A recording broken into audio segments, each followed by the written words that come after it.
අවශ්‍ය වචන ඔක්කොම ලියා ගන්න පුතේ. වචන අපි අර සාමාන්‍යයෙන් මම මේ ළඟදී මෑතකදී ක්ලාසස් වල කතා කරපු කතාවක් තමයි මේ.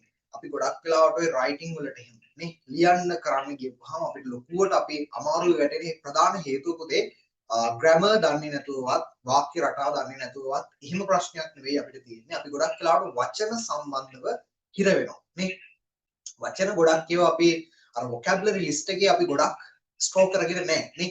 අන්න මේ ප්‍රශ්නේ අපිට තියෙනවා. හැබැයි හොඳට මතක් කරලා බැලුවොත් ඒ වචනේ කොයි හරි මොහොතක ඔයා ඉගෙනගෙන තියෙනවා නේ. ඒ කියන්නේ ඊට කලින් ඔයා ඉගෙනගත්ත වචනයක් ඔයාට අවශ්‍ය වෙලාවට ඔයාගේ ඔළුවට එන්නේ නැහැ. ඒකට හේතුව පුතේ ඔයා ඉගෙන ගත්තට ඒ වචනේ ටච් කරලා නැහැ හරියට නේ. අන්න ඒ නිසා ඔයාට අවශ්‍ය වචන ඔක්කොම ලියා ගන්න, ඒව පොඩ්ඩක් බලා ගන්න, ඒව බලලා තියා ගන්න. ඔයාට ඕනේ වෙන වචන තමයි ඔය ගොඩක් ඒවා පේපර්ස් වල හම්බෙන්නේ පුතේ. සමහර වෙලාවට පේපර් එකේ ඔයාට ගොඩක්ම අවශ්‍ය වෙන වචන ටිකක් අනිවාර්යයෙන්ම පේපර් එක ඇතුලේ තියෙන්න පුළුවන්. හරි. එහෙනම් අපි බලමු.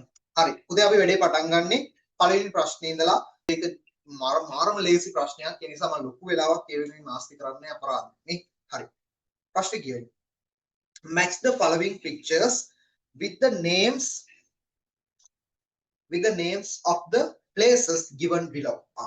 Match the following pictures with the names of the places given below. Match ගලපන්න following pictures පල්ලෙහා තියෙන පිළිතුර ටික with the names නම් වලින් නම් එක්ක of the places given below. පල්ලෙහා දීලා තියෙන ස්ථාන වලට අදාළ නම් එක්ක ගලපන්න. Write the letter of the most suitable picture. Write the letter අකුර ලියන්න of the most suitable picture.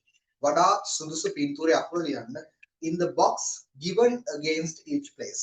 Menu එකක් දීලා තියෙනවා නේ. දන්නවනේ මෙනු එකක් කියන්නේ නේ කන්න බොන්න ගියපුවම අපිට හම්බ වෙන දෙයක් නේ. හරි. ඊළඟට පේනවා බ්ලැක් බෝඩ් එකක් තියෙනවා නේ. ඊට පස්සේ ස්ටෑම්ප් එකක් තියෙනවා, මුද්දරයක් තියෙනවා. ඒතරවා දන්නවා. ඊට පස්සේ පුතේ සිරින්ජ් එකක් තියෙනවා. අර අපි බෙහෙත් විදින්න පාවිච්චි කරන එක. ඊට පස්සේ නම් තියෙනවා නැවක්. ඊට පස්සේ තියෙනවා කෝච්චිය නේ. හරි. ඔන්න ඔය ටික තියෙන්නේ. බලමු පල්ලෙහෙන් පෝස්ට් ඔෆිස්. පෝස්ට් ඔෆිස් එකට සෙට් වෙන්නේ පුතේ මොකද්ද? ස්ටෑම්ප් එක නේ. එහෙනම් ඒක ලේසි ප්‍රශ්නයක්. 1 2 3 ඊට පස්සේ ආනේ 1 2 3 නෙවෙයි තියෙන්නේ 1 3 5 ඊට පස්සේ 2 4 6 පෝස්ට් ඔෆිස් එකත් එක්ක සෙට් වෙනවා පුතේ C එයාලා එක් කරලා දීලා තියෙන්නේ. හරි. ඊළඟට number 2 is school. පාසලක් සම්බන්ධයෙන් පුතේ අපි නම් යන්නේ කන්න මෙනු එකනේ. හරි. නෑ මෙනු එක සෙට් වෙන්නේ නෑ ඒකට. ඒකට සෙට් වෙන්නේ පුතේ බ්ලැක් බෝඩ් එක. එහෙනම් එයා ඉන්නේ B. හරි. ඊළඟ එක hospital නේ.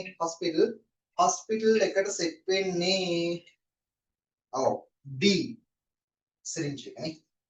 ඊට පස්සේ restaurant. අන්න restaurant එකට සෙට් වෙනවා පුතේ මොකද්ද? මෙනු එක A. ඊළඟට railway station. මොකද්ද railway station? දුම්රිය ස්ථාන. ඒ දුම්රිය ස්ථානයේ සෙට් වෙන්නේ පුතේ මොකද්ද? F. එතකොට අන්තිමේට තියෙනවා harbour වරාය. වරායට අදාළයි ship නැව E. හරි. ඒක ලේසි වැඩි මම ඒ නිසා ආයේ ඒකෙම බොරුවට නිකන් කාලේ නාස්ති කරන්න තේරුම් නැහැ නේ. අපිට ඊට වඩා කතා කරන්න ප්‍රශ්න ඉස්සරහට හම් වෙනවා. ඒවත් එක්ක අපි වැඩි කරන්න යන්න.